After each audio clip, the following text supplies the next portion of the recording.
কিরে দোস্ত, এমন মন খারাপ করে বসে রয়েছিস কে? আর বলিস না দোস্ত, বউ সন্দেহ করে। এই জন্য দাড়ি টাড়ি রাইখা নামাজ কালাম পড়া শুরু করছি 5 ওয়াক্ত। আরে বলিস কি, এটা তো ভালো কথা। এখন আবার বউ কি কয় জানাস? কয় দুনিয়ার মাইয়া মানুষের পিছে ঘুরা বাদ দিছি, এখন নাকি বেহেস্তের হুরের পিছে ঘুরতেছি। আচ্ছা দোস্ত, দৈরানে তুই কোনোদিন গার্লফ্রেন্ড বানাইতে পারবি না। এখানে ধরার কি আছে? বাস্তবেই তো পারতাছি না।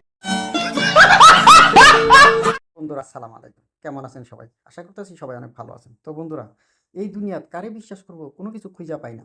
যেমন এই ভিডিওর দেখ, এই যে দেখতেছেন পোলাটা, কি সুন্দর একখান পোলা, কিন্তু এই পোলাটার শেষ পর্যন্ত কি হবে এটা দেখলে আপনারা অবাক হয়ে যাবেন। দেখেন, চাই আপনারা এই দেখেন, দেখছেন ঠাস করে মাইয়া হয়ে গেল। এটা কি বিশ্বাস করার কথা? কিরে দোস্ত, এবার ঈদের বাজার সাজার করবি না? আরে আর বলিস না, গেছিলাম বাজার করতে। জুতার দোকানে যায় দেখি লেখা রাখছে জুতা খুলে প্রবাস করুন। তো তারপরে কি করলি? তারপর আর ভয়ে কাপড়ের দোকানে যাই নাই। জানিস দোস্ত, আজকে কি হয়েছে? কেন রে দোস্ত, কি হয়েছে? না বললে জানবো কেমনে? রাস্তার ধারে দেখি একটা মেয়ে অজ্ঞান হয়ে পড়ে আছে। তারপরে যখন কাছে গেলাম, গিয়ে দেখি শালি টিকটক করতেছে।